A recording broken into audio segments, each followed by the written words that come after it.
Lastly, ningependa kuomba hivi. If for any reason you are hearing us on this space, let us escalate beyond the X spaces. If hata kama unaelewa vernacular, call in, those talk shows and talk about Nane. Talk about a better country. Go into your WhatsApp groups if you're on WhatsApp. Mimi nimefungiwa Facebook, so that's why I'm mostly on X. Go wherever you have a chance. Ukiwa kwa matatu or whatever, talk about this. Because the country is ready. We just need to mobilize and move. I really pray that all of us see that better country. But hii nchi ambayo iko na damu nyingi sana kwa, the ground is crying out. And I can, list them from independence until now. And inakuwa ni kama mambo na investigations, inakuwa a way of postponing. Ukisikia no stone will be left unturned. Actually, that's basically saying it's buried. So, CDF wetu ndio huyo ameenda, Musando alienda hivyo, Baby Pendo ndio, yani, we are so used to shedding blood, mpaka Shakahola inakuwa ni kama a religious thing. It's a crime scene. The Kware thing is not even about the demonstrations. It's genocide. It's genocide. All those bodies at the city mortuary, these are citizens, children of parents like me. So we need to wake up. And Kenya, we need to be a little more angry than we've been. We really, wacha hiyo anger iboil. Wacha nitusiwe, I'm immune. I am immune to insults. Insult all you want. I feel nothing. But my anger shall rise until I see a new Kenya. God bless you all.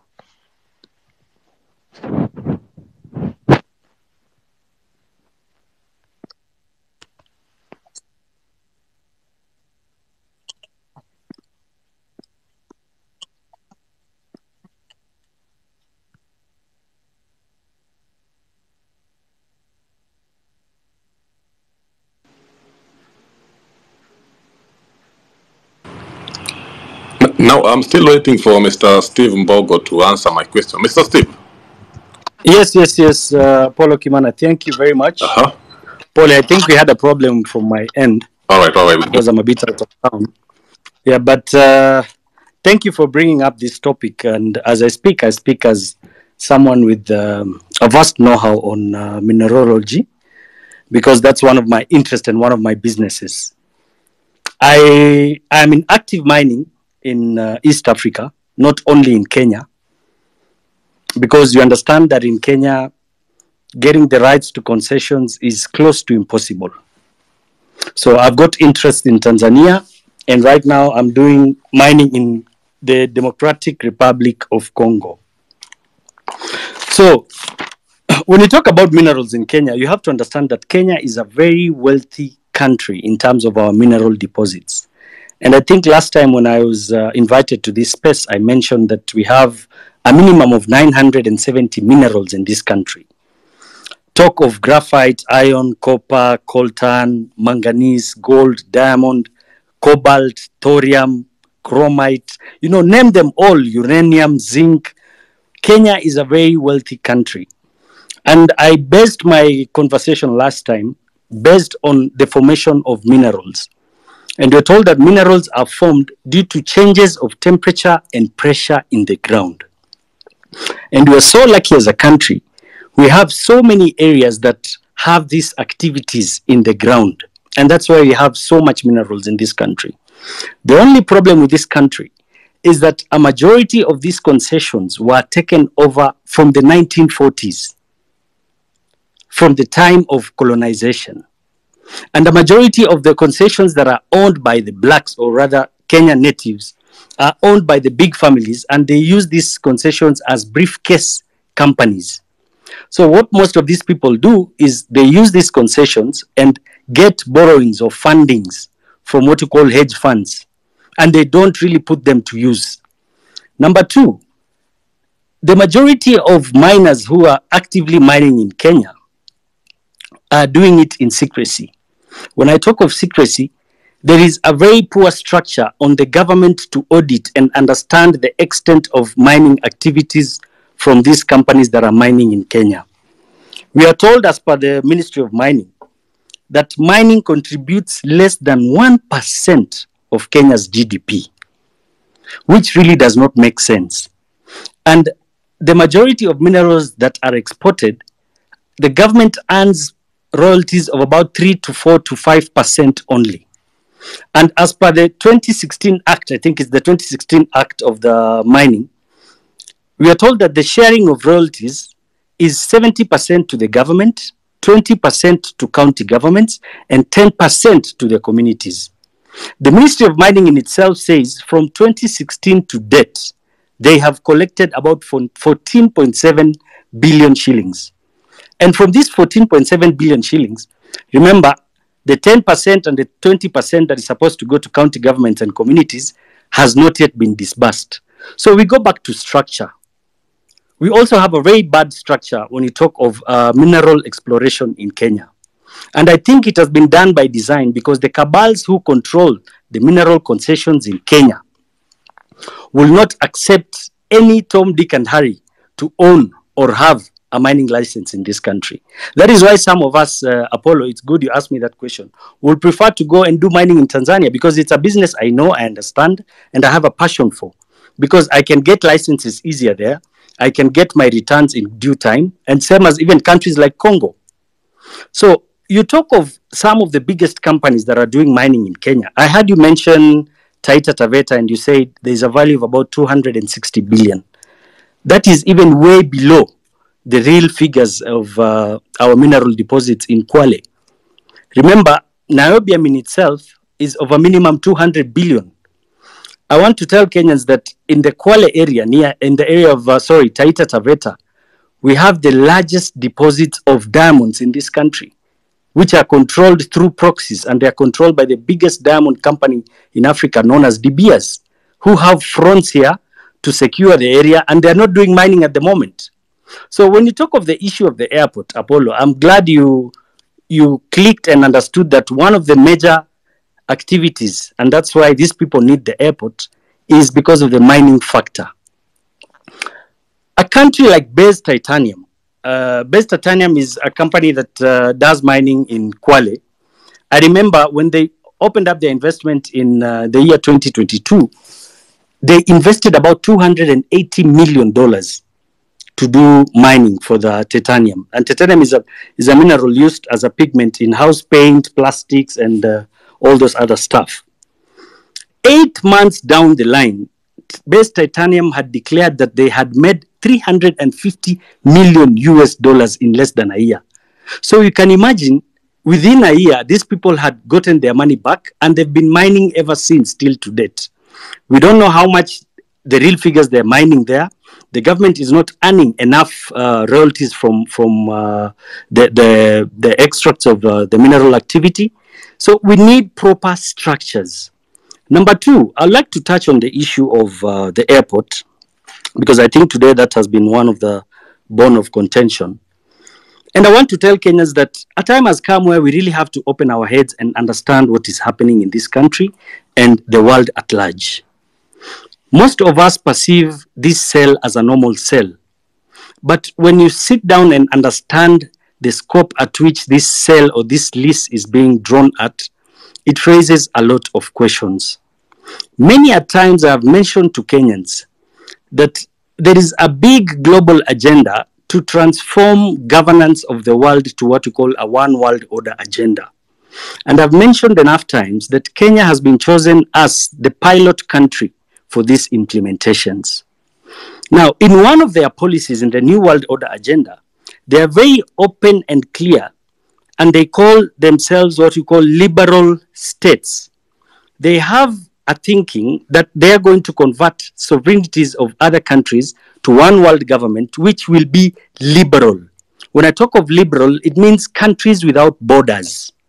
And that is why the president many times he's been suggesting issues to do with abolishing of visas and opening up our borders. Now, look at what is happening in Europe today or a country like America. As we speak today, there is so much chaos in the entire Europe, even UK. In London today, civil war they're at a brink of civil war. Why? They created policies to open up their borders and infiltrated immigrants purposely to bring in these immigrants to create chaos in the country. So when you look at this Adani deal in Kenya, in my own perspective and what I know and understand, is that this is not just a business transaction or a business venture. Adani is being used as a front company by the globalists to ensure they take over our most strategic transport hub, and that is the airports. Because the moment they will have control of our airports, they will have control of what is going in and coming out into this country. The moment they have control of our airport, they will dictate every other movement of staff and people and products and commodities in this country. So this is not just a matter of business transactions, and that's why it's not making sense. How can people propose to invest an investment out of 100%, which is about 2.5 billion? They're saying 53% will be financed by JKIA, 30% will be a borrowing, and for the borrowing, they need the title deed, which is about 4,500 acres. So in basic terms, it is total control of the airport. And the reason why they want to take over that title deed, that is in the essence, in case there is change of governance, there is no way we can take back our airport. Now, Kenyans need to understand that there are so many activities happening in this country that no one is speaking about. One of the biggest activity, and it is the biggest business in the world today, is not drug trade or ammunition trade or contrabands. The biggest thing happening and the biggest business happening in the world today is what we call human trafficking. And it is very sad that Kenyans are not discussing this issue. Today, as we speak, Kenya has been named as a conduit of child trafficking, a destination, and a source of child trafficking. Human trafficking is done for various purposes. Number one, for what you call forced labor, or basically labor. There's what you call sex exploitation. Number three is what you call adrenochrome. I don't know if some of you understand what adrenochrome is. Adrenochrome is a chemical compound produced by oxidation of adrenaline. Now, scientifically, it's been proven today that adrenochrome from young children have stem cells that reverse what you call aging. And that is why we've been seeing so many cases of children being abducted in this country. Many a times, every week in the news, you'll see news of children being abducted or being intercepted in the process of trafficking. But no one is speaking about these issues. So I want Kenyans to understand that the other factor of human trafficking is what we call organ transplant. Today, as we speak, Kenyans, I want to let you know that organ transplant and trafficking business is one of the biggest businesses in the world today. A simple organ like a liver will go between 150 to 550,000 euros. So that's about 60 million. A normal functional kidney will go up to about 27 million shillings. Talk of an organ like the eye cornea. Eye cornea will go up to about 2 million shillings. The lungs, a pair will go up to about 22, 23 million shillings. A normal functional heart will go up to about 33 million shillings. So we should not just look at issues and be personal. We need to cascade down the roots and understand the reasons why these people are so much interested in taking over this airport. Remember, they're saying they will ensure they do a complete overhaul of all the workers at JKIA. The main reason why they want to bring in their people, as Paulo Kimani had said, that is definitely to ensure that there is secrecy and there is total control of the activities they're going to do there. So Kenyans, I want you to go read about human trafficking. Mr. Steve. Yes. Mr. Steve. Yes. I'm not trying to throw you under the bus. I think you are deviating kidogo from the main topic I asked you. But here's another question I have for you. Yes. Yes. Username, I'll not mention his username, but he's saying, Uyo Steve Mbogo. The guy Yes. is in mineral deals in Kenya and the dirty deals. Anajua kila kitu. He himself has been doing dirty deals, even killing people because gold is. The guy even doesn't pay electricity, power, anasumbua. Just ask him direct about this question and the dirty deals he does. Hide ID. That's the question. So I think that is that is a nonsensical question to ask me, and the fact that it is a hidden ID. We are here to discuss issues, and you see, the biggest problem we have is we divert from issues. I think we are here to discuss simple issues and issues that affect this country. So when someone brings in personal issues or personal attacks to me, let me tell you, Apollo, I'm not the kind of person who can be swayed or bullied by such sentiments. No, I understand. I'm here to discuss. I'm just telling you, I'm here to discuss issues that will help take this country forward. I'm here to discuss on these issues because I understand them and I feel pained by these issues. Remember, the problem we are undergoing as a country today can only be solved by us having a collective thinking. There is no one who has a monopoly of wisdom. Whatever small you know and I know, that is what you're supposed to bring on the table and become solution-oriented people. All right. I understand. But at the same time, you also need to look at where I'm coming from. Over the time, history, history has also, it has proven multiple times. I don't have to be. I want to make sure if we are in this, we are in this together. I want to make sure we're on the same page. I don't want us to be in a situation where, over the times I've seen, after the aftermath of this freedom fighting, the aftermath is usually now the people who now have you ever read this book called Kidagaa Kimemwozea?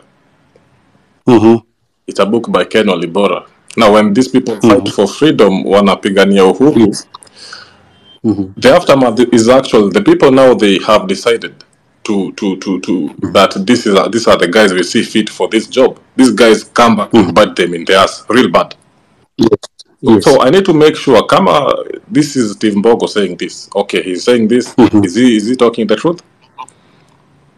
Yeah, I'll tell you, Apollo Kimani, and you need to understand. I'm someone who's been in the political space for some time, and I'm a purpose-driven person. I vied for Starehe's seat in 2017. I did not make it. I had the position and the power to vie for the seat last year, but I decided to step back, and I supported someone who I thought, and in my own thinking, would do better than I could do for the country. So for me, it has not just been about me. And I'll tell you, I'm not doing this because I need any political seat, Apollo Kimani. If you can do better, count my blessing and my support 100%, socially, economically, and politically. For me, it has never been about me. Ask the people who know me. I've been in leadership for the longest. I was the patron of Kenya University Students Organization for about 5 years. I have raised a crop of leaders who I'm proud of. So it is not about me. I'm not campaigning. I'm speaking about issues that are affecting this country. And I have said again and again, if we have people who can take this country forward, Apollo, I'm a businessman. I understand the importance of good leadership. Me being a businessman, I know if the country has good leadership, my brother, I'll be smiling to the bank. For me, it's about policies and good leadership and know-how, Countries are run by people who have what you call a know-how on how to take the country forward. All right. So it's not about person. It's not about me. So don't think I'm here to campaign. No. All right. Let's collect our minds. Let's bring our minds together and create a solution for this country. All I'm saying is there's absolutely no room for con artists in this movement. And one way or another, we are going to weed them out, regardless of how long it might take, but we are not going to allow that. That is very important. All right. Yes. Can you hear me? Yeah, I can hear you, Eric. All right. Yes. Okay. Just finish, Steve. You're saying something about adrenochrome and organ, and you are prosecuting something. Yeah, so I was speaking about this other factor of human trafficking. I think I was more than done. Yeah, you could just wind up. So I just wanted Kenyans to go and do a research and do a research of what has been happening in countries like Ukraine, countries like Haiti, where we've got globalists putting their foot down in those countries. And I think this is subject to discussion, and we need to expound on it because it's become a menace. I'm glad I saw Mutua today during his interview. He mentioned about the issue of the issue of child and human trafficking in Kenya. So we need to raise our voices louder and louder on regards to this issue. And I think that will be one of their biggest access ports. If they take over the airport, I'm telling you, be ready for massive open border policies that I'm talking about immigrants coming into this country and illegal activities such as human trafficking and child trafficking. So let us look and think deeper on regards to this issue of Adani. It's not just a normal transactional venture. No. It's bigger than what meets the eye. Yeah, correct. There's a lot. There's a lot. There's a lot going. And it's not. It's. Remember, sorry. Before I wrap up, I want you to remember that the president himself had suggested a number of times that there are plans to sell what to call state corporations. And I've repeated again and again, and I asked a simple question. We want the government to be open enough and tell us the guarantees that have been signed against what you call these debts we are taking. Because when you look at similar countries, we are seeing that, for example, countries like Ukraine, where these globalists have turned them to their playground, a majority of these debts from these Bretton Woods institutions are signed against state corporations and what you call agricultural land. So maybe, and I see, the sale of the airport is just an entry point to the idea of selling what you call state corporations, because there is no difference between the leasing and the selling. Thank you. Thank you. Thank you very much, Steve. And always, the information you give us, of course, is very important. Plus the GMO, the mosquito ones, maybe that one we'll be talking later. There is a young man here from high school who is called Bivon. Bivon, habari yako?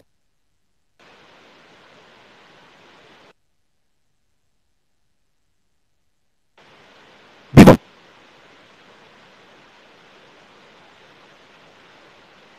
Bivon.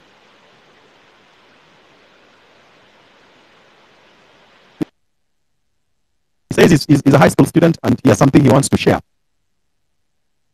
I don't know what it is he wants to share. Bivon.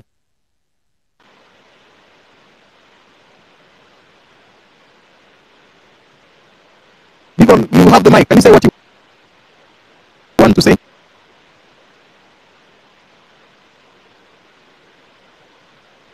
Okay, Mary, take it over.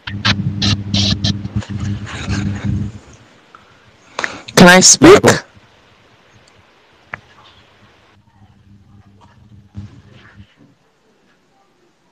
Yes, Mary.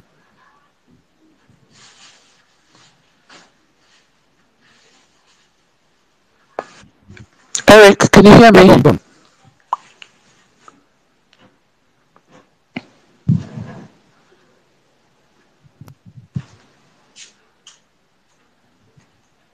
Yes, go on, Mary.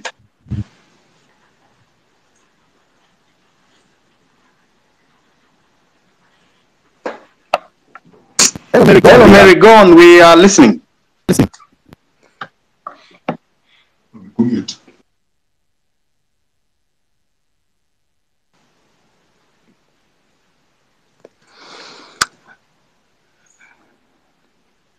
Polokimani, can you hear me? Please go on. We can hear you. Can you hear me? Okay. I'm going to speak about food security. I'm going to speak about food sovereignty. I'll try my best to be as brief as possible, just to make sure other people are able to speak. If you want to control a people, you control their health, you control their education, you control their food, and you control their information. There is a clear intent in this country to control the food production, the food chain, and the food sovereignty of this country. It started when the president came into power. Immediately, he lifted the ban on GMOs. Without any public participation, GMOs were allowed in this country. I'm saying all this in support of Nane, that we have every single reason to go on the streets. In the Kibaki administration, the question of GMOs came into light, and there was public participation, and Kenyans spoke loudly against GMOs. But in this administration, the ban has been lifted, and there's a havoc happening in this country right now. If you're careful to look at what is going on, food production is being controlled to the advantage of corporations. You need to look at the Agriculture Professionals Bill. You need to look at the Livestock Professionals Bill. You need to look at the Seed and Control Act, which is already an act. You also need to look, I'm forgetting about the other one. There is an effort to control food production. Kenyans, as we are farmers by default. Every person, either in office or wherever you are, you have practiced farming in one way or the other. You have a goat, you are planting trees, you're producing food for own consumption, subsistence farmers, small-scale farmers. In Kenya, we are all doing agriculture in one way or the other. But now, this government is legislating on food production in this country. And I hope any lawyer on this forum looks at this bill, especially the latest, the livestock bill that has been presented to Parliament by Kimani Ichung'wah. The government officials are on a PR campaign, gaslighting any questions people ask, but that bill is a bill to control keeping animals in this country. There is an effort to to do a census on all animals in Kenya and to vaccinate animals in Kenya. There is a very dangerous behavior that this government is taking. This is worse than the Finance Bill 2024, guys. It is worse 100 times. Imagine a situation whereby you have money but you cannot access good food. A situation whereby you cannot access that organic food because it's only set aside for the rich. We know about, like Steve has mentioned, the privatization of parastatals in the country. We know about the privatization of the seed, this corporation, the company that takes care of seeds in this country. The government right now owns 52%, but there's a 48% that you can't really get to know who owns Seed Corporation in Kenya. There is, we need to look at food security keenly. We need to do civic education. If you're on TikTok, if you're a lawyer, help us go through these bills. But the GMO is something that should make every Kenya go to the streets, because this is the biggest cause of cancer right now. I was in another space whereby Kenya is ranked the 4th in the cases of cancer in this country, after South Africa, Zimbabwe, and Malawi. What is the cause of these high levels of cancer in the country? It is because of the kind of foods we eat. I think we are so blind into what this government is doing, and we are not following the bills that are being passed in this parliament.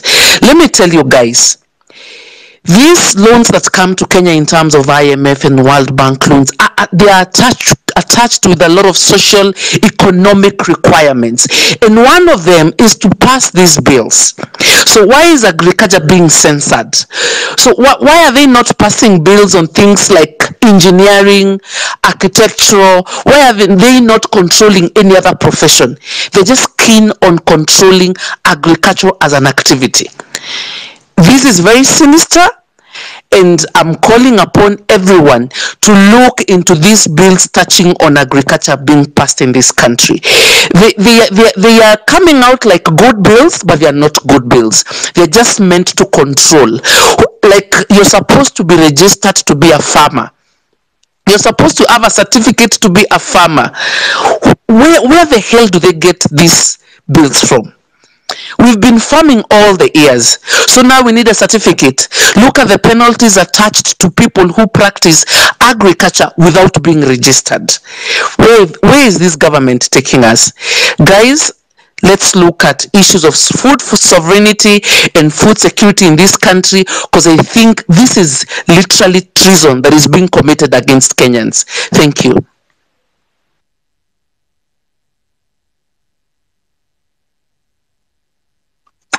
All right, my network is very bad. So Joshua Okayo.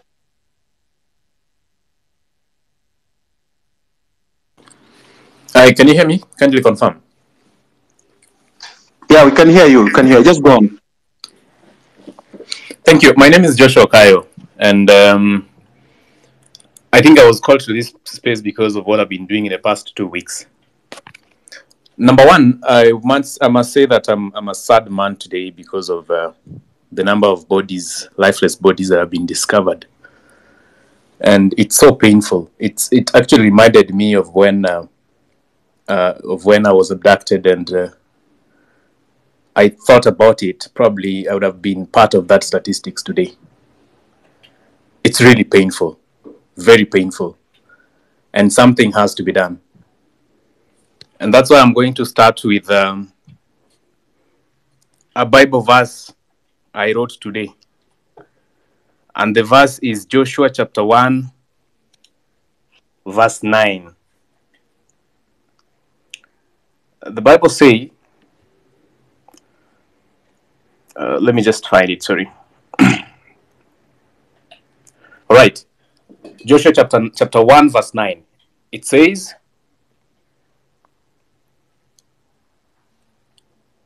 have I not commanded you? Be strong and courageous. Do not be terrified. Do not be discouraged. For the Lord your God will be with you wherever you go. That is Joshua 1:9. Thank you. I also want to follow that with a quote from Martin Luther King that protest is the language of the unheard. Friends, over the past 2 weeks, I realized that we have been having conversations on Twitter, on X Spaces, sorry. We've been having conversations everywhere in meetings, but then there's a group of people that we've left behind. There's a group of people that does not have, someone that does not have a phone. Or this group, they do not have phones or smartphones for that matter. These are people who never get to see what's happening in the spaces. And at some point, especially when we were heading towards the Occupy JKIA, the media did not effectively report, or rather really help us to amplify what we needed to amplify at that time. And that means there are people who did not get information because probably they depend on radios or they depend on TVs, but then at that point it was not amplified as such. So that is a number that we lost just because we never reached out to them effectively. That is why I decided to go down on the ground. I said it is important that everyone gets to know what we are doing and what we are up to. Someone mentioned here before that these people these people have the information. I want to affirm that by saying that people have an idea of what is happening. People have an idea of really what the Genzs, as we say, the movement is doing. But they want a reason to be part of it. They want a reason to, some people want a reason to go to the streets. Some people are not just, they just don't go with the waves. They want someone to speak to them, and they want to understand 1, 2, 3 things to be cleared here and there before they can get themselves up to go to the streets and to fight for what is rightfully theirs. And I'm telling you, really, on civic education and especially the groundwork, a robust and effective civic education is that which is, in addition to the immense knowledge that probably you and I have, a deep understanding of those issues, the kindness with which you communicate, and probably humility, there needs to be a touch of audacious creativity and madness.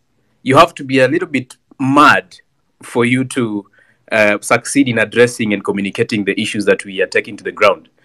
Because, take for example, the day I was traveling and I was in let me just say, Coach bus. And I decided of the 52, is it 50, 40, I think 45 passengers, I was the only one who stood up and said, I want to speak to these people. And I took about 7 minutes speaking to the people as to what is happening in the country and telling them about Nane. Of these 45 people, only one person was against what I was saying. But this person was not against what I was saying because really he's supporting the government.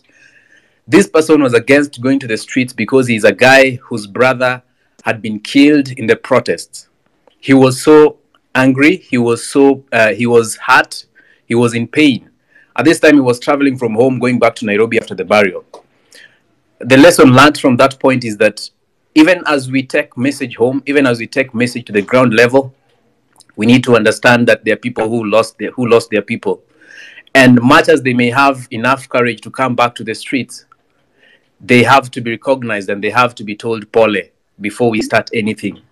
From that point to date, any day, any time I get to speak to people, I have to first of all tell people pole for those who probably who are part of a crowd I'm addressing and they've lost one or two of their people.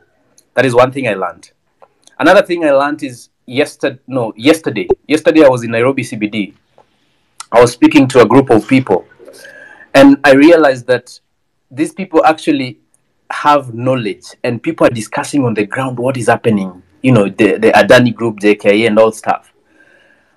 But someone just wants to be told how it is affecting them in person, as an individual. How does it affect me? At the same time, we have people who've been sent by this rogue government to come and try to intercept our ideas. And when you try to communicate these issues with people, there are people who are also trying to make noise and trying in the background and trying to discourage you from speaking what is right, what you should be speaking about. So these are some of the things that require madness for you to be able to speak in the midst of people who are shouting at the background and people who are actually ready to fight you, people who have been probably some have been paid, some are in contracts and who want to come forth and just disorganize organized crowds. It requires a little bit of madness for you to stand in a bus or a matatu. The other day I was in a matatu from town to another place I won't say, and these people actually demanded for the music to be switched off so that they can listen to what I was saying. It really tells you that the ground understands what we are doing. People just need a reason. People just need to be whipped. People just need to be told that, look, it is time. We need to build the rage. We need to make it the conversation.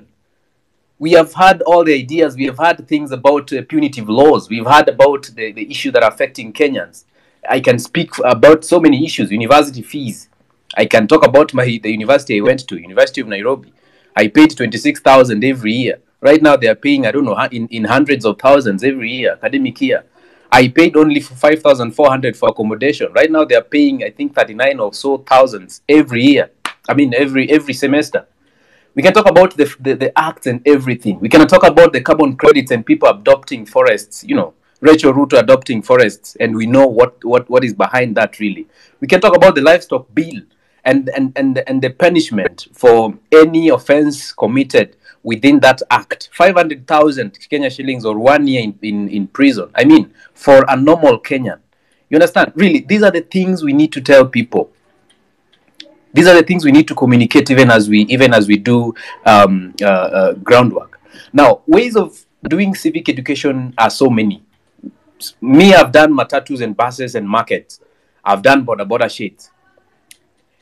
It is upon us. It behooves us to now all go out and not just concentrate on X spaces, but actually go to the common mwananchi at the lowest level, who is seated in a market somewhere in Uyoma with fish and mboga selling. Talk to them. Understand first where they're coming from. Understand really what they've had already. Because again, you need to know what they've had. You might be going and imposing your ideas on them, and there's something they've had before. So get to know what they've had before. Then after that, now build on that conversation. Let us go to markets. Let us go to border shades. Let us go to churches. Actually, you go to churches, talk to the priest or anyone in charge. before. Let them know that this is my agenda. This is what we are doing. We have only 4 or 3 days left to have the biggest protest day in Kenya. Let them know that, look, all of your voices are needed. And if you don't give me a chance to speak today in your church, then even God might deny you a chance to get to heaven. Let us go to bonding and team building activities. Those who are going to have team building activities between today and Wednesday, let us go to those spaces. Mobilize people. Parties and ceremonies. Kuna watu wako parties leo usiku. Let us get to them. Let us get to I know quite a number of universities are closed right now. But this is a war that is not ending today. So even as we proceed with the war, coming September, October, let us get to universities and colleges, because I have a very credible information that there are certain university leaders or student leaders who are paid to mobilize people to have event on the day you are supposed to go to JKIA, so that these students are more consumed in their events, that they don't get a time to come for the protest. So this government is using any way to try to thwart our energies, to thwart our efforts. And this is the time that we must rise up, everybody and anybody, to speak against impunity. Let us go to TikTok. I have actually recently decided to know how to use TikTok pretty well, because I realized so many Kenyans are following stuff on TikTok, and you can see the feedback. The feedback is that, look, we are behind you. Let us do it together. Let us go all out and convince our brothers and sisters that this war is for every Kenyan. And one thing that the people of Kenya don't really resonate with is the fact that we are making this war to be a war of Genzs only. Let us say this is a war of Kenyans. Yes, the revolution was started by Genzs. It has been led by Genzs for a substantial amount of time. But it is time that every Kenyan comes out and speak against the ills and the things that this government is doing. Now, finally, I would want to make just a message to any police officer or defense or members of the defense forces who are listening. Yes. Look, we are your brothers and sisters. Mm-hmm. And we are not against you. We are fighting for something that is going to benefit everyone, including you. We are your brothers and sisters. You are our fathers. You are, everything. Please, you've seen what have been done in other countries. Come together. Let us join hands and let us speak to the truth. For our religious leaders, especially SUPKEM have today said that we should suspend, or rather we should halt the Thursday protests. I want to tell them we are not halting. We are going forth and marching to occupy what is ours.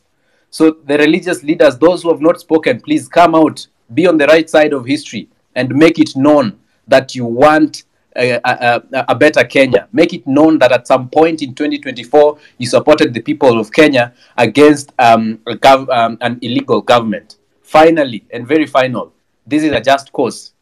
I normally say when the cause is just, conquer we must. Let's go forth and conquer, ladies and gentlemen. Thank you. Nane, tunakutana.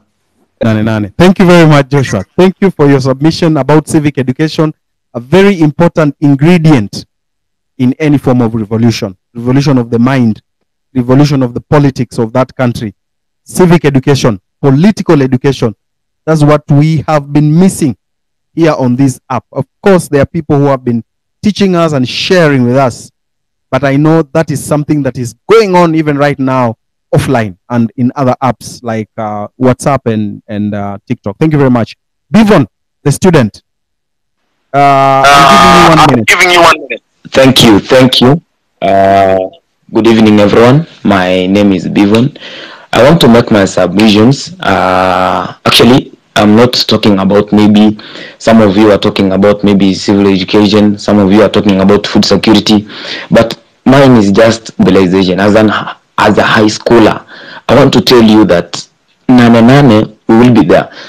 We've seen things on social media, some people saying that the government is worried some of us will join. Not some of us, actually. We will be there because the government has messed up our lives, not only the lives of the comrades. Let not the song be that the comrades are the ones who will be in the demonstrations. We will be there as high schoolers. As a person, I've taken that responsibility to mobilize my fellow students, my fellow age mates, my fellow schoolmates, I've taken a responsibility, and I'm sorry to say this. Sorry to the teachers who are listening to this. Sorry to the parents, but we have to face this thing. We cannot continue fearing. If we fear, we will not achieve. And if we quit this, we will not achieve what we want. Because one philosopher once said, quitters never win, and winners never quit. So we cannot quit. We are almost there. Let's not celebrate of these small things we've achieved. We've achieved maybe we've achieved going to parliament. That is a small thing, very small indeed. So we should not be celebrating that at least Genzs achieved. No, we've not achieved. Our agenda is that Zakayo must step down. That is it. And some of us in this space might be asking ourselves, why are these students demonstrating? They don't have maybe mere reasons. We have the reasons. Some of us are here on social media. Majority of the students are here. We follow Cyprian. We follow Cornelius Rono. We follow these people. They educate us. We know what is happening in the country. It is not that we don't know what is happening in the country. We know. We follow you bloggers. You tell us this and this is supposed to happen. This and this was supposed to happen and it never happened. It is supposed to be like this. That is why we will be in the streets full force, young as we are, to fight for our nation. Because if we don't fight, who will fight for us? The comrades will fight, yes. They achieve their own. Maybe we have to be there. We tell the president, Mr. President, because of the fall of the finance bill 2024, you said scholarships will get 16.9 billion cut off. The secondary schools capitation will get 18 billion cut off. The TVET capitation 4.5 billion, where we are heading to. The HELB 10 billion. What is that? We know what is happening. In school, we are given pocket money. But that pocket money doesn't help us, because when we were maybe in class 8 or form 1, it used at least to satisfy us. But now, bread is at 70 at school. Bread is at 70. You are given 2,000. How long is that pocket money going to last? We are facing the music more than the comrades. Because the parents are suffering. We used to call our parents back home. Hello, mom, you know what? It's a weekend. Nasina pesa. The parent sends you 200, 500, 1,000. But now you call a parent. The parent tells you, unajua, the loans I have zimechukua pesa yote. Hizi vitu nanunua hapa kwa nyumba, you understand. Wewe unajua mahali maisha imefika. Even the teachers in school tell us, wanatuambia uko maisha nje imekuwa ngumu. So we have the pain. We have felt the pain. So I want to tell you guys that Nane, don't be shocked if you see us having our own t-shirt, because as I've come up with my own groups, my Telegram groups. I have Telegram groups for only students that we discuss on how we are going to come out, so that we can tell this Zakayo, you know what, we are also touched. This must happen. We will be having our printed t-shirts telling Zakayo, as a student, we are tired of hearing that the president, William Ruto, who is William Ruto? In fact, he's not even supposed to be called the president right away. He's just a mere person. It's only time and him which are separating the seat, time and him. So what we should do is not fear. And I want to say this without fear of contradiction, that I as a person, nitakuwa mbele. I've been the front line, fearing nothing. Is that there? Anyway, death is there. The Bible says, hili siku ya kufa ni bora kuliko siku ya kuzaliwa. So why should I celebrate a birthday, a mere birthday, yenye nimeshindwa kununua keki? I will die for this country, and the country will be liberated. Country itakuwa sawa. People will be living their lives. This dictatorship must end. We cannot be dictated now. We can't be dictated with educated fools. Yani, I wonder. It's like now, this government is playing with our minds. Now, let's take an example of Manchester United as a team.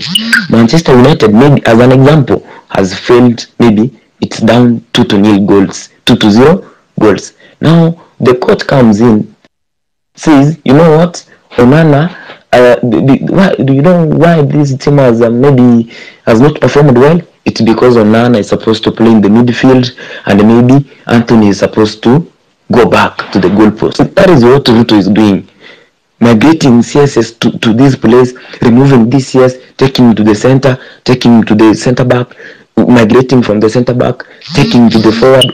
They will do nothing.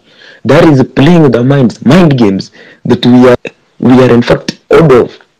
We can't be dictated with this just a mere person trying to play with our minds. At sasa nimevunja cabinet. I will maybe tell this, I will say this. No. I want to tell you, because of time, we will be there. Finish. Let's not fear. Thank you. All right. Thank you very much. Thank you very much. All right. Edgar, you can go on. I can see Julie. I can see Simon. Go on, Edgar. Oh, okay.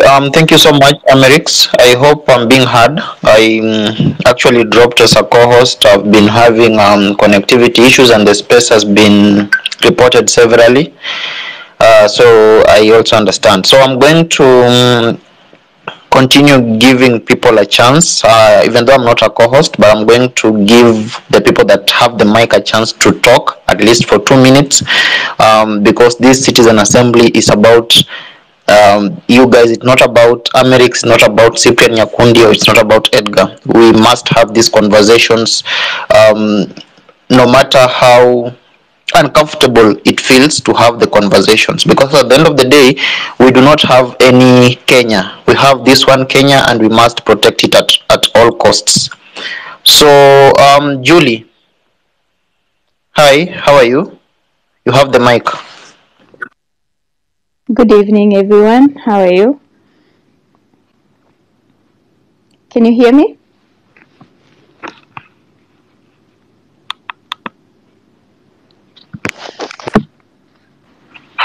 Yes, Hello? we can hear you. We can hear you. Continue. Kindly continue. Okay. All right. Thank you so much. Thank you, Amerix, for facilitating the... Julie, are you speaking? I am. Can you hear me? Oh, okay. If you're not speaking, I'm going to give ask Ochi. I can see your hand is up, sir. What do you have to say? Hello, Edgar. Can you hear me? Perfectly. Proceed. 2 minutes.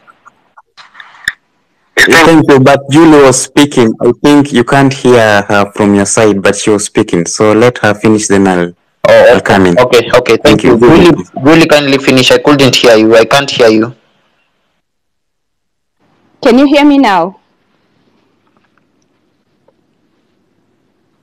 Okay, I will continue. Thank you, Amerix. Thank you to every Kenyan saying enough is enough.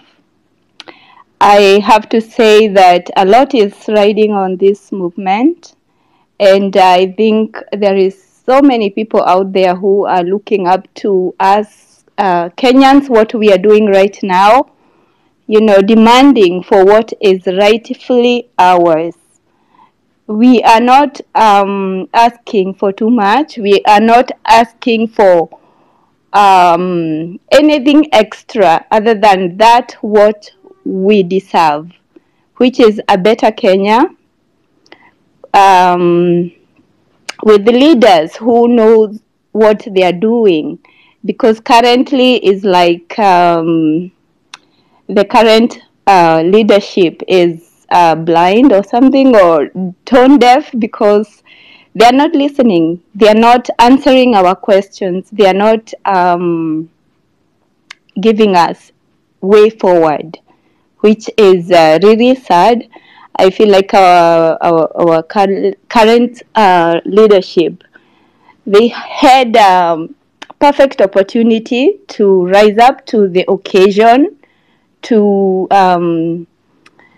give us direction, but the whole thing has been turned into us versus them. and this can only continue for so long. So I would say Nane.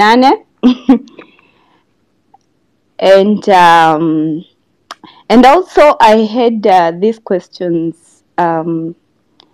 Maybe people here on the space can help me, with ideas on how can we call for accountability, to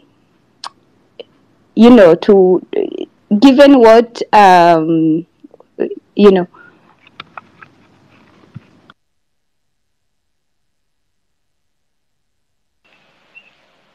I hope Julie is done speaking. Can you confirm that, Cyprian? All right, pick someone else, please. Let's continue. Okay. I think she's done. Okay, thank you. Ask Ochi, you have the mic. All right, and thank you so much, brethren. Thank you so much, the Genzs who are here. Thank you so much, the host Eric, for giving us this platform to air out our views. Now, for me, I have a reason as to why I will be going on the streets on Thursday next week. First of all, I am a business person, someone who is just starting, and I'm so frustrated with the government from their high taxation. Previously, we were paying the business that we were used to pay 5,000, right now unalipa zaidi ya 9,000 bob. Hii 9,000 bob ukishalipa, watu wa Kanja wanakuja wanakuambia no, wewe uko na machines mbili, huwezi lipa hii 9k.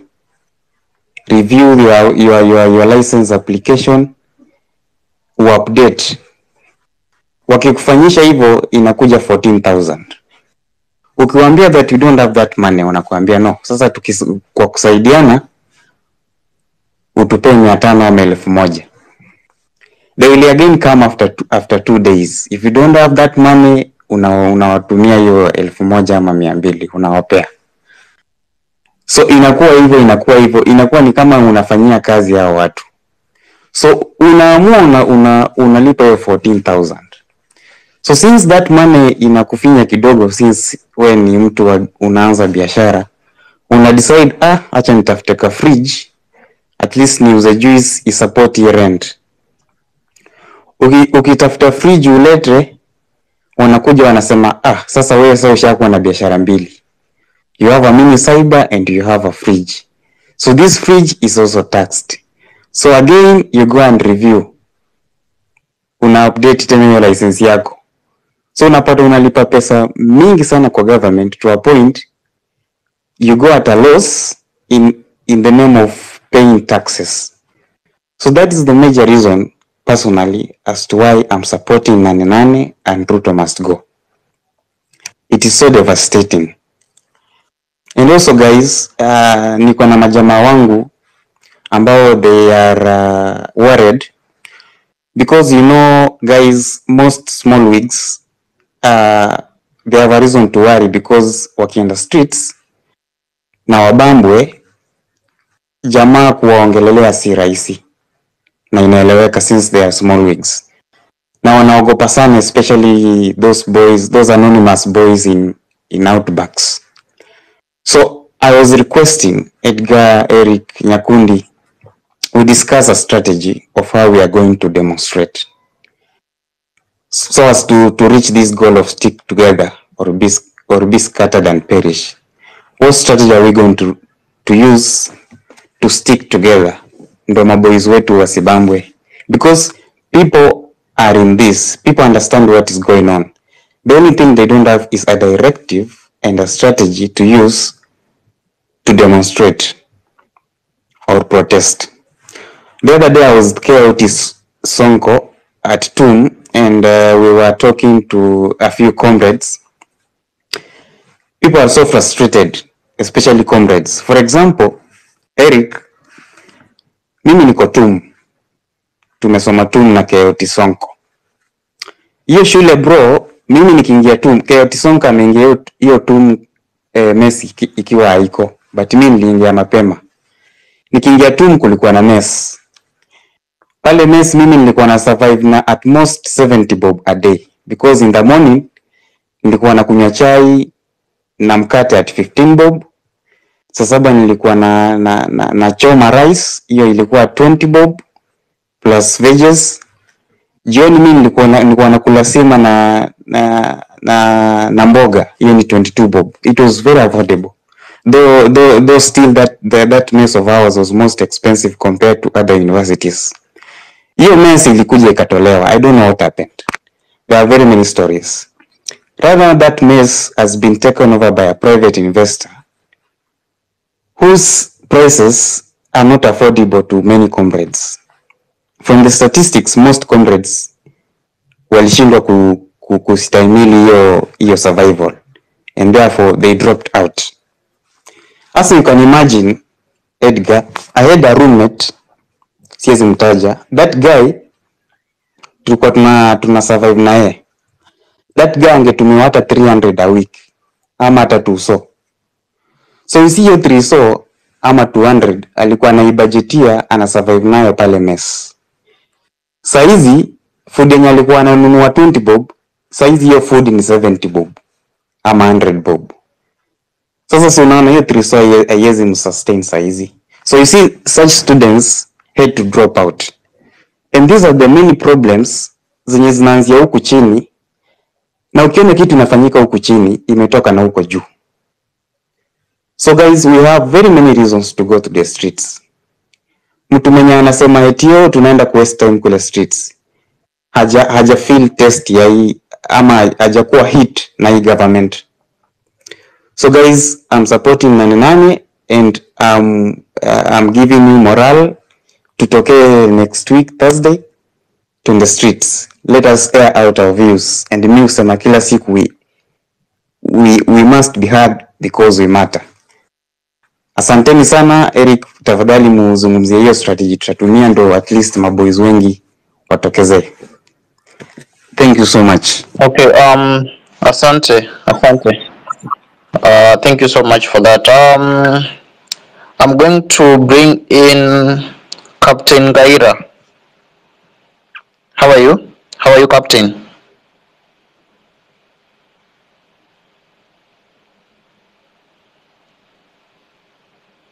Okay, if he's not there, I'm going to let Deborah Akello speak. Good evening, how are you? I'm good. How are you guys doing? We're fine. You have the mic, 2 minutes kindly. Thank you. So yes, I've been listening and thank you for giving me the mic. And the topic today is stick together or be scattered and perish. So what are the other ways of this movement sticking together? I've heard people talk about civic education, and I want to give a shout out to Morara Kebaso. He's been giving very good videos in terms of civic education, and those videos are going viral. Why are we going on the street on the 8th? So other ways that we can also do civic education is, what is it that somebody can do in the comfort of their own home to show that they are dissatisfied with this government? I was of the opinion that if we say from 12 o'clock to 1 o'clock every day, we should be making noise, banging sufurias. If you're in the house, just go outside with your sufurias, just bang them and tell this government we are hungry, we don't have food. For 1 hour, there's noise all over the country. Then we stop. And then those who are driving, if you're driving on the street from 12 o'clock to 1 o'clock, you are just hooting your horn continuously. You just hoot your horn continuously in the comfort of your own car. We just make noise all over. Is it Kisumu, Nairobi? We know from 12 to 1, ni kupiga honi. Tunapiga tu honi, kelele. You know, that one somebody can do in the comfort of their car while they're driving. And then again at night, from 8 p.m., if we said from 7 p.m. to 8 p.m., tunapiga tu kelele. Kama una drive, kama uko kwa nyumba, just get sufuria na mwiko. Piga tu. Yani, noise, all over noise. to show this government we are dissatisfied. So these are some of the ways that people can participate in this protest, if not just going on the street. What can somebody do in the middle, in the comfort of their home? All you do, toka tu kwa dirisha, ama utoke nje kwa mtaa, kwa raunda, mnapiga tu kelele. So that is what I think we need to do. We need to tell people in our neighborhood, why are you dissatisfied with this government? And if you're dissatisfied, what can you do? Kama uko kwa market, mpige tu kelele. Just make noise. For 1 hour, you stop. Then again, jioni, mnapiga kelele for 1 hour, you stop. This can be done continuously every day, even without demonstrating kungoja nane. We can start these things and continuous tuendelee. Ndio wajue, yes, tumenyamaza, but we are not satisfied. I think that can really send shockwaves to this government. Thank you. Okay, thank you so much for that and for your contribution. So I'm going to bring in Wakili. Her name is Acheng Ocheng. She has wanted to speak about the issue on IBC. I think she's preparing something together with Mukenya Daima, if I'm not wrong. So, Madam Wakili, kindly, if you could keep it to 2 minutes, kindly. Hi, Edgar. Thank you. I'm Dana Acheng Ocheng, Wakili, and I'm just here to speak on IBC. And the point I want to touch on, or my points on today on IBC, will be about the selection panel that is currently underway. Just to bring you guys up to speed, some of you might not know, but there's a court order by Kalonzo Musyoka and the Wiper Party to stall the process of having the selection panel. Like, he's stalling the process of selecting the panelists, the IBC panelists. And the reason why he's doing this, it's because him as himself, as Wiper, he wants to switch one of the Azimio reps to be one of Wiper reps. And true, he's part of the Azimio coalition. So I want us to come in as the youth. Right now, I've been seeing, even my mom called me, and we are being called Generation Zote. We're not just Gen Z, we're Generation Zote. And what I want us to touch on, the youth, we've really made, our voice has been heard. We went to the streets, we demonstrated, and we're still going to go out on Nane. But I'll criticize, but najua tita tunakuanga wakali, but mi nitasema vile nitasema, wala watanichukia ni sawa. The youth, we comprise of our population is about 70%. Yeah, I'm talking about people under the age of 35 years. What I just want to put across to all of us, if we made noise and we went to the street and we demonstrated, and the people who benefited from this is Raila and his team. Yeah, they got all the CS positions, and us, it's like we were just left there hanging. They're not listening to us. It's now they've united. It's the government of Kenya versus the people, not the government of Kenya. It's the government versus Kenyans. Yeah. So my point is, if we have a very strong voice, but we need to sit at the table, or we need to have people at the table where critical decision making is being made, because there's no way that we can trust. We are saying, okay, there's selection, there's LSK, there's the parties, there's ISPAC and everything. There's no way we are still going to allow these same people that we have no trust on to have our best interest at heart. What am I saying? All I'm just trying to say right now, there's a petition that's being tabled in Parliament. Hopefully tomorrow, we are working on it. And that petition, all that petition is just saying is that we want that the youth, at least youth and person of disabilities, PWD, one male, one female, or one PWD, to be part of the selection panel.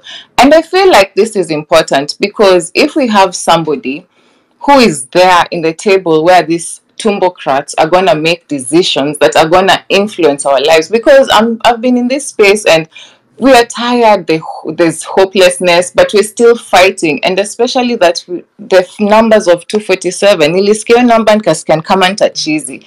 Nikikumbuka media says the media was reporting 60. And I'm like, why was the media reporting 60? I don't know, 50 for the longest time, ikafika 61, ikastall hapo. And yet, the number right now is at 247. And me, the way I know, if the number is at 247, that number has been trimmed down. If the number has been trimmed down, it means there are more people and they're still trying to cover up. And Ruto is a strategist. Tulikuwa tumemaliza, and he went and purposefully picked Raila because he knew Raila has a say. There are people who Raila will say jump and they'll ask how high. If he didn't go for Raila, I don't see how Ruto would have survived till today. But Raila came on his side, and now they've bought each other some grace period, and now they're together. But now all I'm saying is, guys, if we are good at pushing tags, we are good at going, making our voices being heard. But I don't see how our voices will end up being heard, because our one voice is one kura.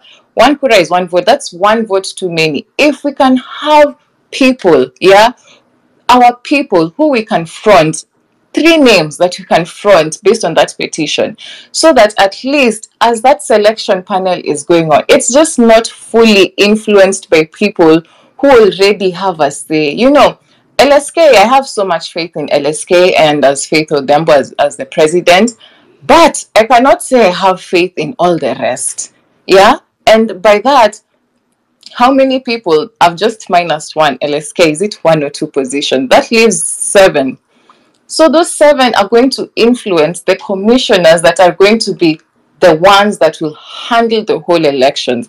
So my plea is this. This is just the plea that I have, and even that's the petition that's being tabled has the same plea. If we could get our own people to be part of that selection panel, because we're 70% of the population. Our voice needs to be heard, and our representation, we are a movement, but this representation, we need now people to represent our voices in the tables where these people are making decisions that affect us, because at the end of the day, the decisions that they make, they will affect the common mwananchi. They're making decisions for the common mwananchi, but if they don't have the interests of the common mwananchi, bado tutachezwa. And Ruto is a strategist. He gave me IBC tayari. Anaicheza, ni vile tuweni.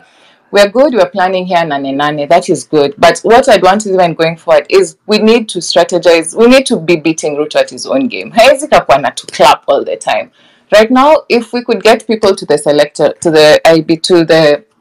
IBC selection panel, I feel like our voices will start having, they'll be looking at that panel and then they see those 3 youths wako, they feel the presence of the Gen Z. But wakiwa kwa hizo room peke yao, si tuna rely, maybe at times they'll have closed door meetings. You don't know Ruto is sending who with who na bahasha gani, Mr. Bahasha na bahasha zake kubwa.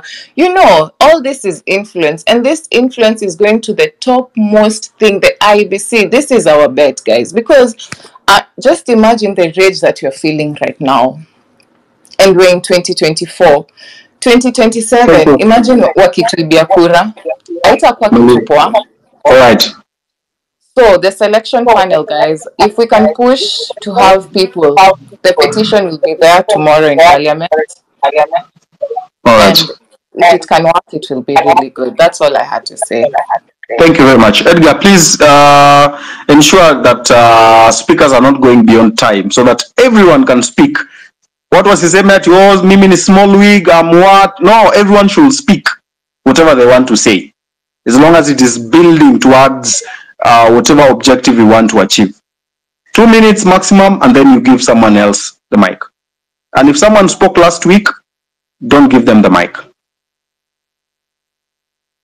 Okay, thank you so much, Asante Achieng. So I'll move to Nick.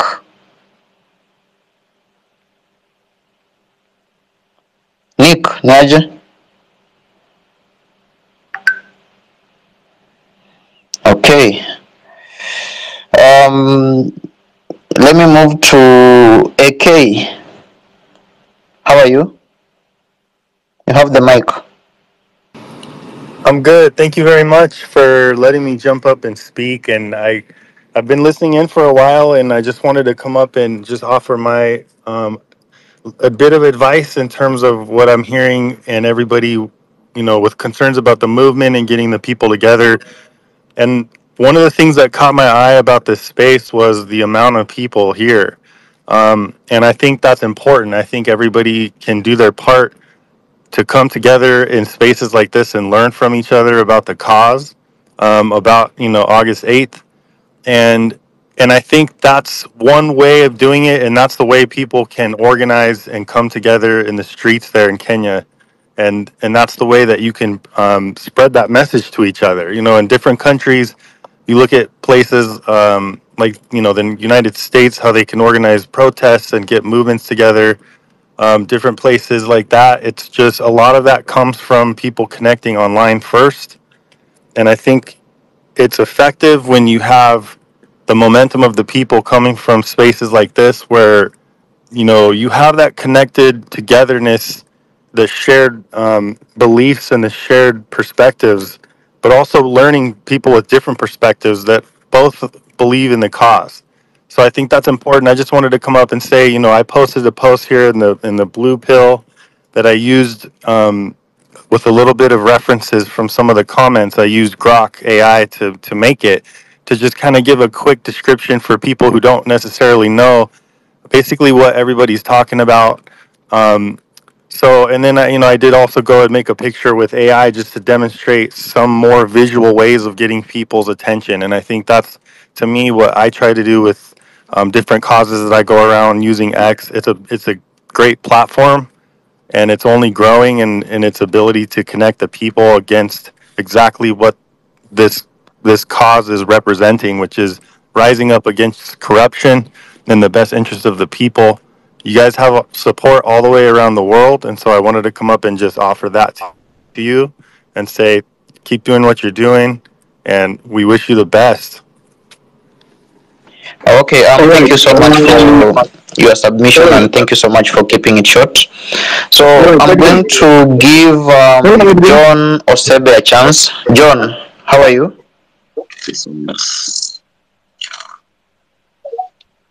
John?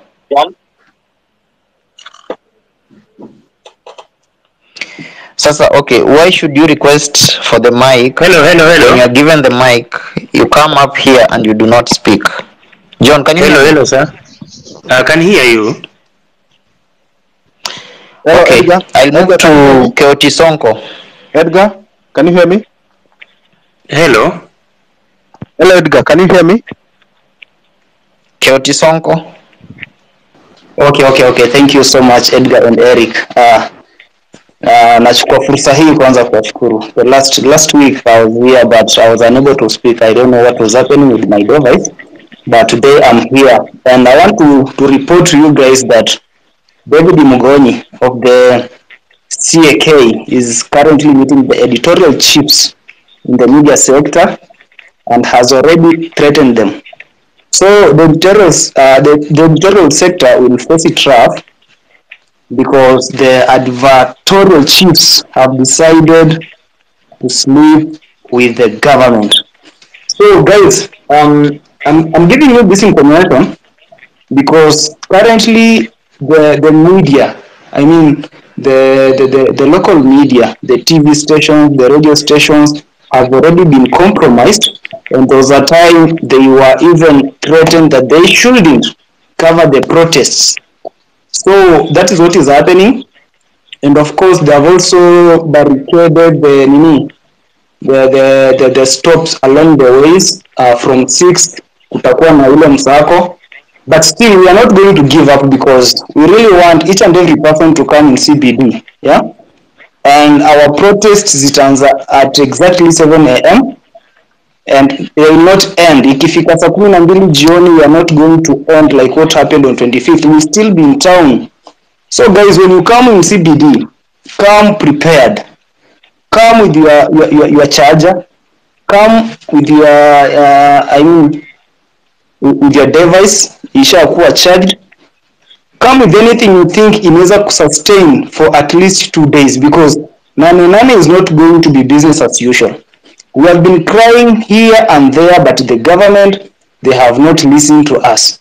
The other day when I spoke to one only William Ruto on the live space, I asked him why he was giving a person who is a lawyer the ministry for transport, and then akakuja kukaliwa masikio zake akachukua mtu mwenyewe anamweka in the ministry for sports. So I'm wondering what exactly that this person knows. Ama ni venye alichezea bunge FC some other times. Anyway, guys, personally I've been hosting the spaces overnight, trying to mobilize people and over the civic education, and I thank all of those who have been attending those sessions. I was in Mombasa just like Ochi said the other day, and I met a few mamas walikuwa hapo Shanzu. These mamas had attended the meeting ya Ruto, and they were telling me that they were paid between 500 and 1,000. And so I tried to record them, and I edited that video and like in the features because I didn't want them to be exposed, and I posted here on X. So just know that whenever Ruto goes, your crowd yako nayo, it's a paid crowd. Yeah? So how watu hata si ati they are chanting Ruto because they feel like he's the best leader. They are chanting because they have been paid. Na hizi vitu zinafanya hivi wana attend hizo vitu because they are so poor. Hawezi afford kuacha kuenda because at least akienda hapo atapatiwa shilingi 200 akuja mwenyewe unga na imsustain. Just like the other day Eric said ye alilelewa na miwa. Mimi nimelelewa na changaa bwana, yeah? Na I don't want my children and my grandchildren to go through what I've gone through. Yeah? So we are asking people to come out in large numbers on Nane. And those influencers who are here, especially wale socialites and celebrities, musicians, we are calling you mkuje pia nyinyi mu amplify this voice because sisi hapa ma small wigs peke yetu hatuwezi. And even the government is trying to divide us by promoting the small wigs na big wigs, big wigs our support small wigs, yeah. So we find out that the TL is so lazy. Watu wanagombana left, right and center. So guys, I think we should end all those hizo mavita tumekuwa nazo hapa TL and come we stick together, because if you are going to be scattered, then you are going to perish, just like Eric had said.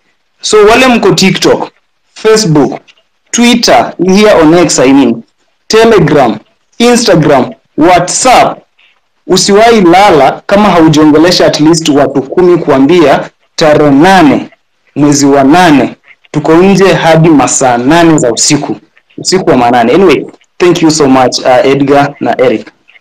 Edgar. Hello Edgar. Hello. Hello, can you hear us? Yes, Edgar, it's John Osebe. Can you hear me? Yes, I can hear you. We are gone. 2 minutes. Yeah. Okay, first of all, I can say I'm a small wig, and my focus today was I wanted to talk about small wigs being abducted because they are complaining they are not getting attention when they are abducted. I think small wigs can just use the LSK contacts. Another way we can help these small wigs is we can dedicate a channel, one account on that day, on Thursday. If they can all tag maybe Cyprian or Eric, you just tag one person specifically for you to be heard and you can find help. Besides abductions of small wigs, I wanted to say on Thursday I will attend. For the first time, I've been really amplifying online, retweets, likes. That's my part. I've been playing a lot, but this Thursday, the only reason I'm turning up and the reason I'm angry with this government is you look at everything, the cost is increasing, but the services are not matching the cost. You can imagine an ID that was being given free. Now you have to pay and wait. It's not even waiting, beg for you to get your ID. Passports, we cannot even start to talk about that. I don't know if there is a service in government that is working. I don't know if there is a service you can just walk in an office of a government and you go home with the service you came to seek for without bribing or begging or just waiting without knowing whether you will get the service or not. It is just discouraging. And about jobs, if there is a pandemic right now, it's joblessness. We're just covering it very well. Thank you. Joblessness is a very serious issue. Thank you very much. Okay. Thank you. All right. Asante sana. I can see, Edgar, are you there? Today the space, the network was a bit bad, and I'm thinking I'll be buying Starlink. Who is next? Mkenya Daima. Then we continue. Edgar, are you there? Mkenya Daima, go on.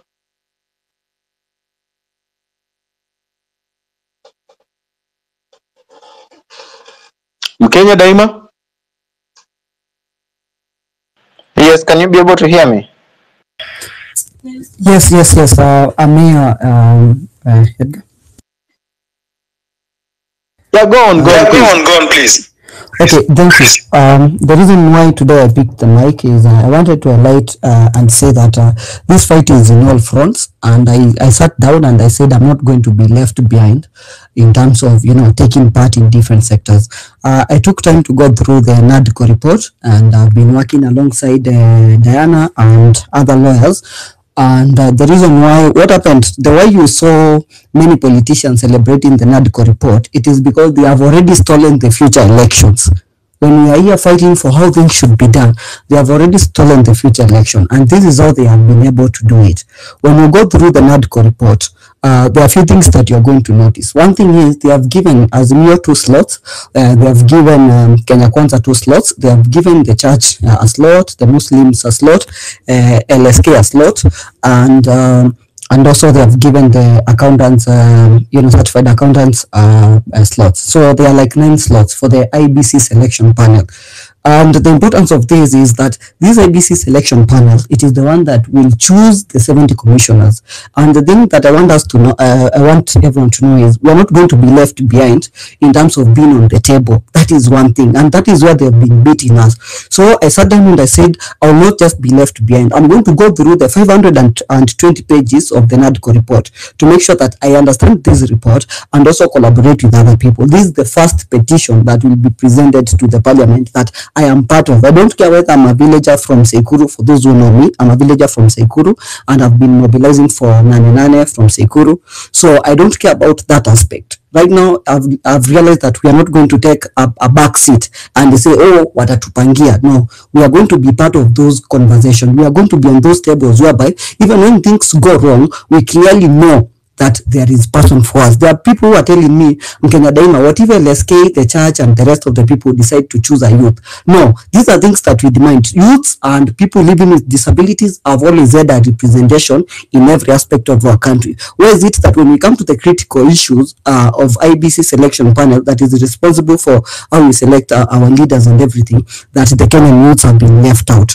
No. Next week, we are hopefully that we are going to have a petition that will ensure that we get 3 slots as youths, 2 slots, 1 female and male, and also people living with disabilities. So we are looking for petition that is going to amend the law from 9 slots to 12 slots, whereby we get a position, and we want it to be on the books. We want it to be on pen and paper that we youths, we have a position on IBC selection panel. There is no way you are going to tell me we are 70% of the people and we are not part of the conversation. So that is an issue that I wanted to highlight. And when you see me, while I'm pushing for Nane, I'm still pushing for the restructuring of IBC, and also behind the scene, I'm also following what needs to be done, and also collaborating with the rest of the guys, with the lawyers, to make sure that we have a petition that is going to amend the IBC law that makes sure that we have 12 slots and we have been considered. Hatutaki kuwa ni kama favor. That is, we have already moved from that. We are going to determine how we are ruled in this country. We are 70% of the people, because remember, we are projected to be around 57 million and we constitute around 14 million voters. So we are not going to let people make decisions for us, because when you look at that, Azimio and Kenya Kwanza, they are together. The church, it's no doubt they are in bed with the government. So 6 or 7 slots out of the 9 already, those people are in bed together. So we don't want them to steal future election, because that is what they have done. That's why you saw all of them signing the NADCO report, and they were very happy. So that is something that I've been highlighting, and you guys, you need to understand. I want you guys to see the impact that has when we are furthering the agenda of making sure that we define the Kenya we live in. Eric, Cyprian, and Edgar, thank you for the opportunity. That is the issue I've been highlighting, and behind the scene, I'm pushing for the petition. I think this is the first petition me as a villager I'll be part of, as a guy from Ukambani in Sekuru, and I'm urging you, when you see it, just support it. Thank you, because I'm pushing for us to make sure that we are part of the conversation. Thank you.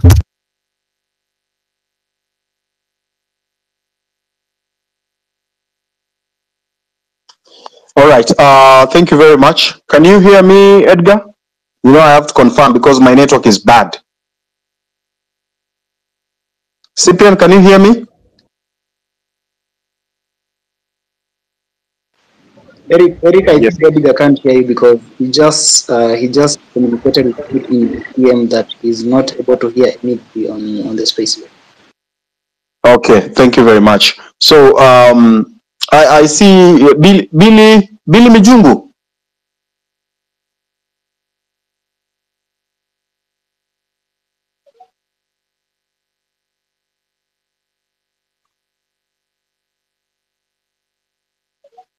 Ben Sirkal.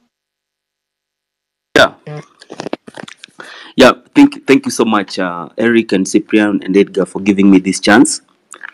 I will go very fast, and I have taken my time. Every evening after work, I go to Jivanji Gardens. I go to a town at the CBD, trying to enlighten our people and trying to get the feedbacks of what they're seeing and what should be done. And I've come to realize that it is true that we have a problem in Kenya. People can see the problem, but the challenge is that so many people do not understand the causes of this problem. We are only trying to deal with the symptoms.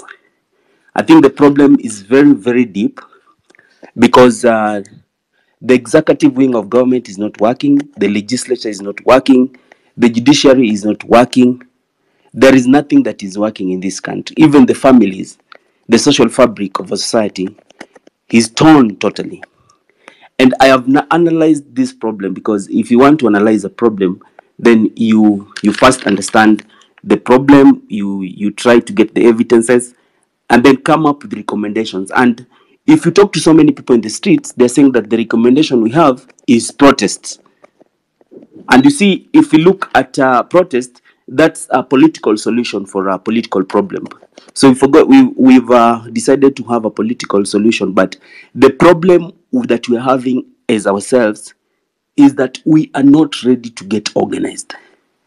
Because in my opinion, the political class have organized themselves. The minority of them have now organized themselves, and they've divided us into groups. They're categorizing us into the rural areas and the urban areas. So they've realized that this protest is going to be strong in the urban areas, and now they're going to campaign and give goodies and lie to the people in the rural areas. So I think as we move forward, we need to understand that the politicians have gathered, and it is important, however much we are trying to avoid this problem, it is important that we understand that for us to have a political solution, we have to get organized. I know we don't trust each other. There's the problem we're having. There's a lot of mistrust, but we need to risk to trust some of us. And I think on way forward, the only way we can have a genuine solution, because we realize that we have the solutions and we're trying to tell these people who are in power to come up with solutions, but the content of their character cannot allow them. So I think it is important to identify a few of us so that when the IBC is formed, we need to take over the legislative wing of this government. We need to take over parliament by making sure that the 200 members of parliament who are already weak are replaced, so that if we have 200 members of parliament, then we can change so much in this country. We can change so much. So because the protests, they have the monopoly of violence. They have the monopoly of illegal and legal violence. Right now, they're planning. Yeah. Can I complete? Yeah, wind up. Yeah. So my point is, I think we need to spread these protests.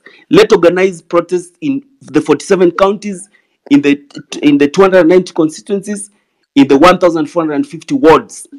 As we prepare for an election, the moment the IBC is out, we need to kick out the 200 members of parliament so that we can take over the legislative wing of this government. If we do that, then we can change so much, and people, even the public, can see that we really have an end to the protests that you're trying to organize. Thank you so much for the opportunity. And you can go to my channel is in the TikTok, Ben Sirikala. I'm trying to do a lot of civic education in the streets, in the churches, everywhere. I'm trying to make everybody to join us, understand that we have a problem and all of us must be part of this solution. Thank you so much. Thank you very much. Godfrey? Godfrey?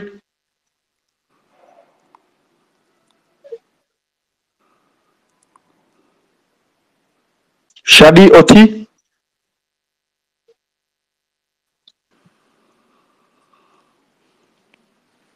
Yellow Book?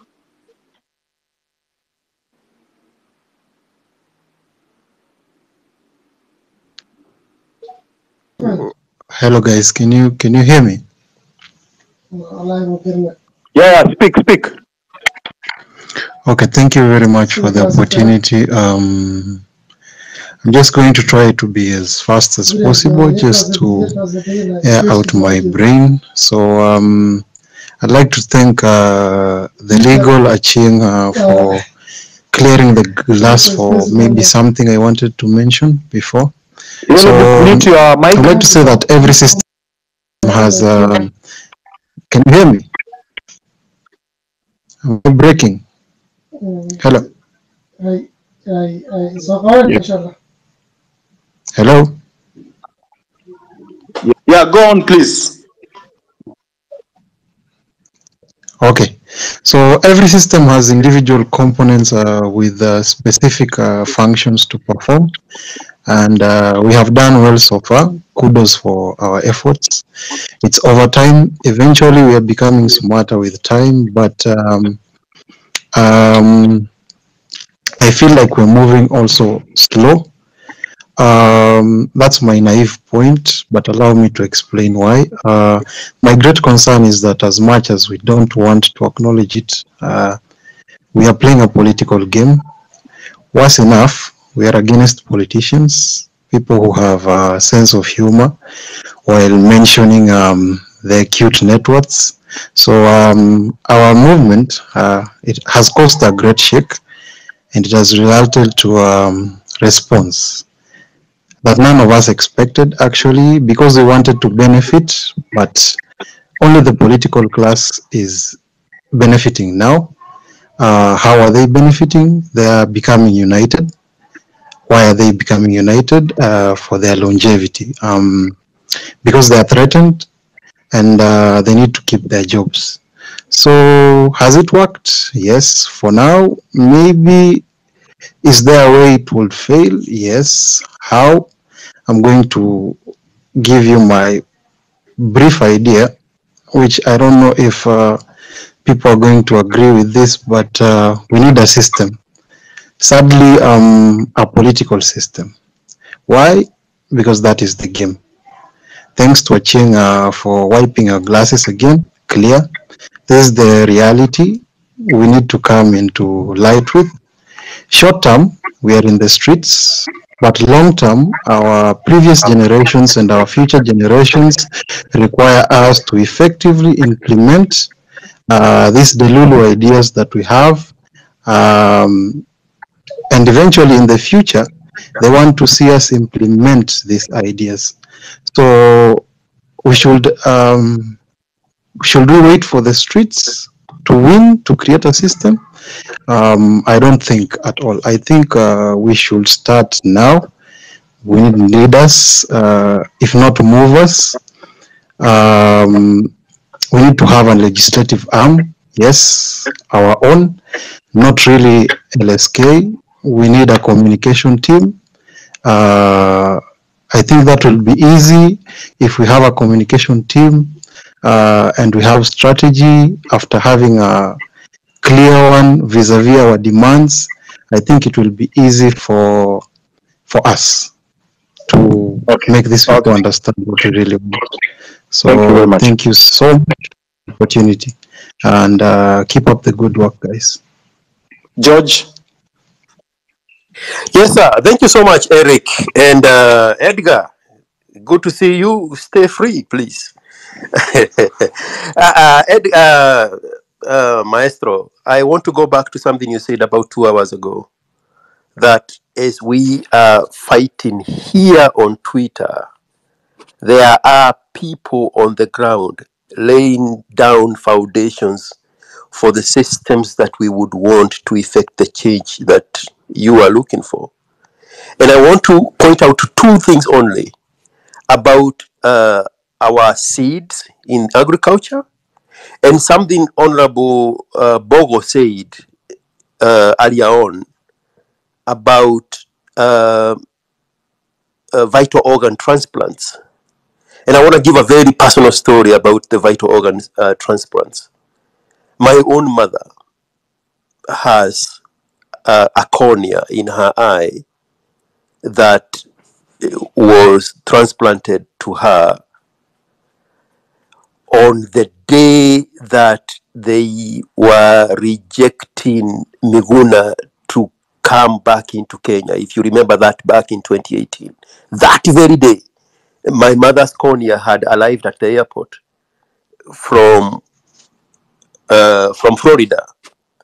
And the reason I had ordered a cornea for her from Florida is because our own systems in Kenya had failed us.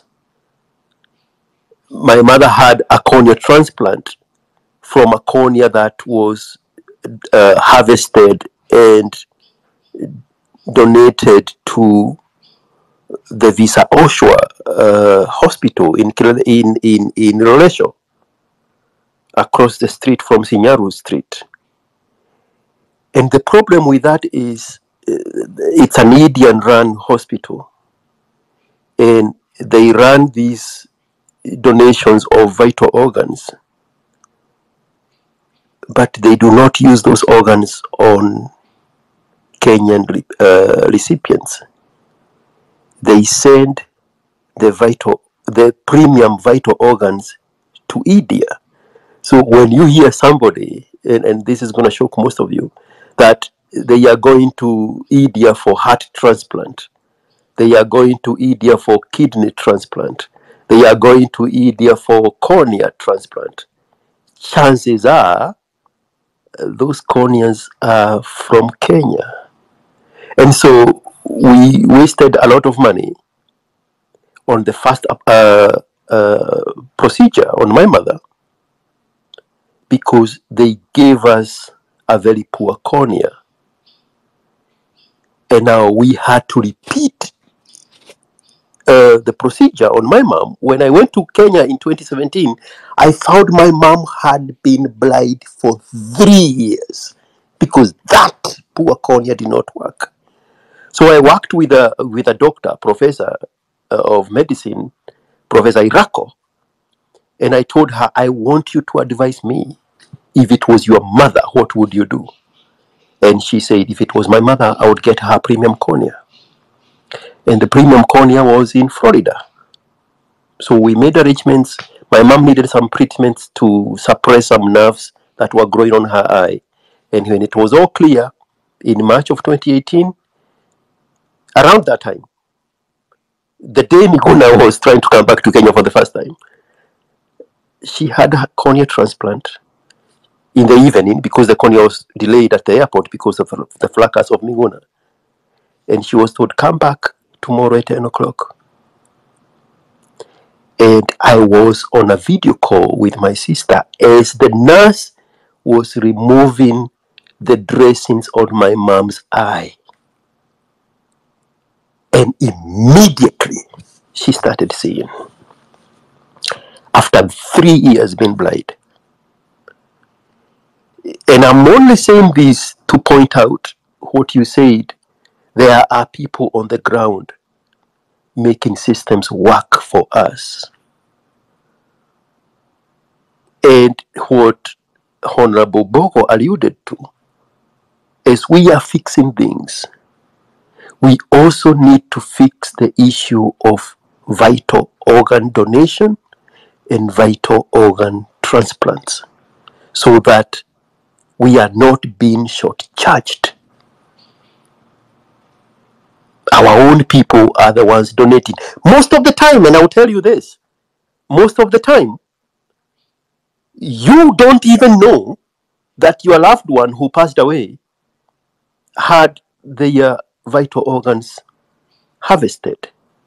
So we need to mainstream that aspect so that our own people benefit from those procedures and we stop going to India to chase a heart that was harvested at a public hospital in Nairobi.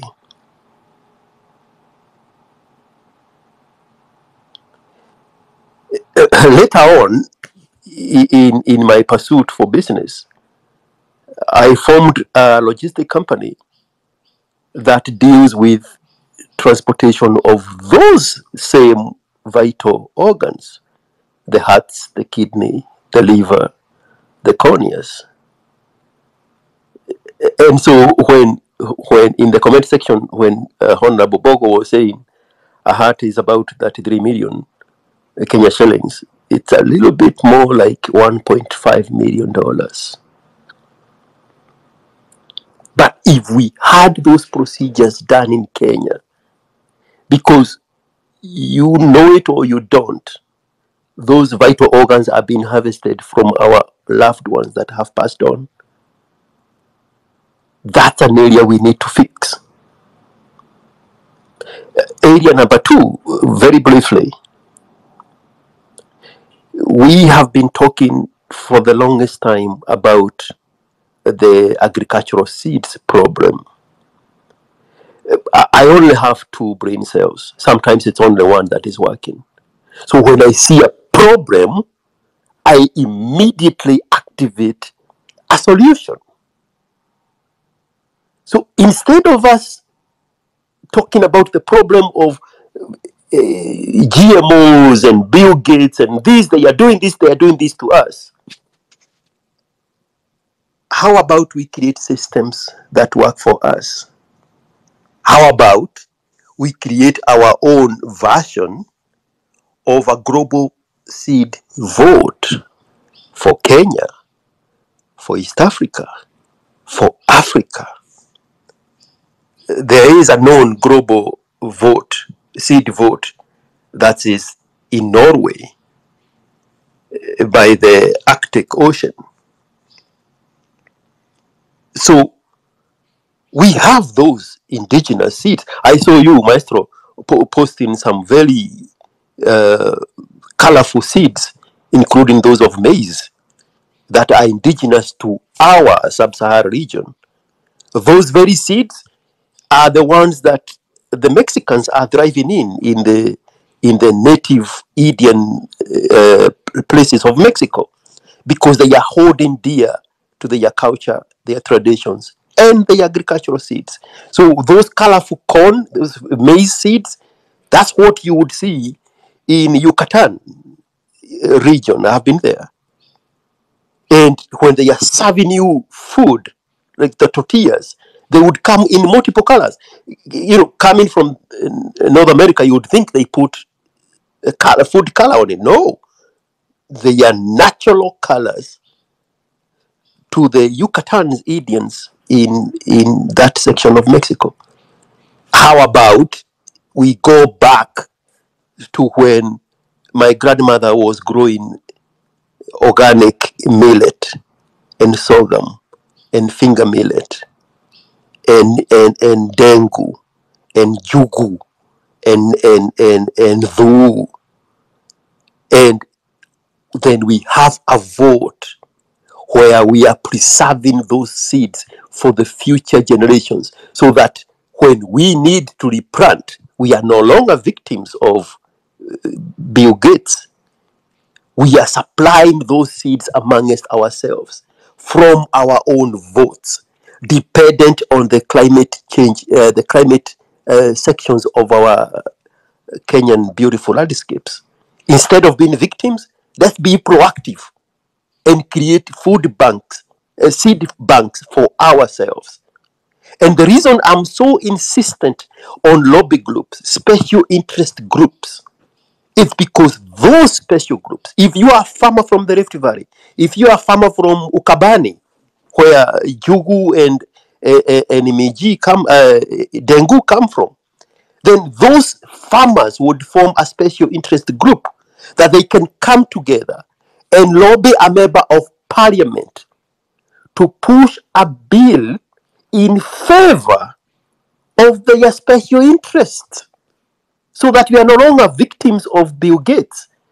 We have people in positions of power that are shaping policies towards what is favorable for us. I don't think I need to add anything else. And thank you so much for giving me this opportunity.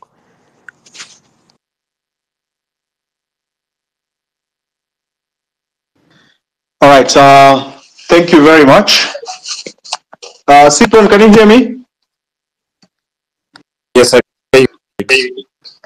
Yeah, my network has been bad, but I've received some very good, is it donations? Some 2 or 3 fellows have said they are going to buy for me Starlink. The network has been bad, and I'm also told our space has been reported from, of course, you know those fellows who receive money to come and abuse people here. So they have been reporting it massively. I think more than 100 times. So it keeps on going down, and people are unable to fetch it. So as we approach the tail end of the discussion, I just want to bring in someone called the real something. The network has been so bad today. I don't know if it was deliberate. I don't know, but it has been so bad. Real quick, Maestro, and as you speak, you look like you are still muted on my end. There is a special offer going on Starlink in for Kenya. Are you familiar what that price is? I didn't check, but I think there is. Can you hear me, George? Yes, I can hear you. Yeah, I think it has gone down to 39,000. I think so. That 9,000. That is 40,000. Yes, but I would say the monthly subscription remains 6,500. I will send you 50% of that, and then the rest of the people can figure that out. Thank you very much. Thank you very much. We are effecting the change that we want. Asante sana. I'll be on your inbox for your M-Pesa. Okay. Vincent. Hello, everyone. I think who is speaking? The real Vincent is me. Vincent. Yes, go on. 2 minutes. Yeah, I'll be very brief. I don't think I have a lot to say. We meet on the streets, and very fast after 8, I think we need to start acting. We've been empowering each other on the space so much. We need to come with guidelines that how we are going to start hitting on the ground. When Ruto wanted to become a president of this country, he went on the streets and he went on the ground to manipulate our people. Kenyans don't get news on social media much. The only enlightened population that gets social media networks news are our youth. So if we want to, the big chunk of the population that we need to face are our parents. And this is politics. And if we have to change anything, we have to do politics. If you saw South Africa, there are people who came out to lead these movements. If you go to America, the likes of Martin Luther King, those guys were speaking on the podium. We need to have people who are speaking. And for us, for me, I'm ready. On the ground, we need to hit this ground and have rallies. Let us come with a strategy and raise funds. We don't even need to start registering a party now. Let us just go have Gen Z movements or Gen Z rallies. We say this weekend we will be in Mombasa. Next weekend we give them a schedule. The same way is having a schedule to go to Mombasa, to go to Nyeri and go and lie. Let us also go there. Let us go and speak to the people. The people will record this messaging and also spread it. Another thing, let us bear the government. If any case the loans are being taken from the World Bank and the loans are what is weighing us back, let us come out with a till number or even a pay bill to KCB that you want to pay the World Bank. Let's say we have account in KCB and tell them we are going to plead with the world that loans are choking our economy. Let us come and raise anything that we can, any money that we can raise. Let us go and offset the loan. They will be scared and they will also know that at least something is going on. If we continue holding spaces on X and we're not acting on the ground, and you see the reason why they did it, Baba, they know Raila has masses, and the people, so many people follow Raila. When Raila was oppressed in the parliament, he left the parliament walking, and he went to Kibera and told them, if you don't want me, bring the change again to the people. The people will always feel you when you go to them.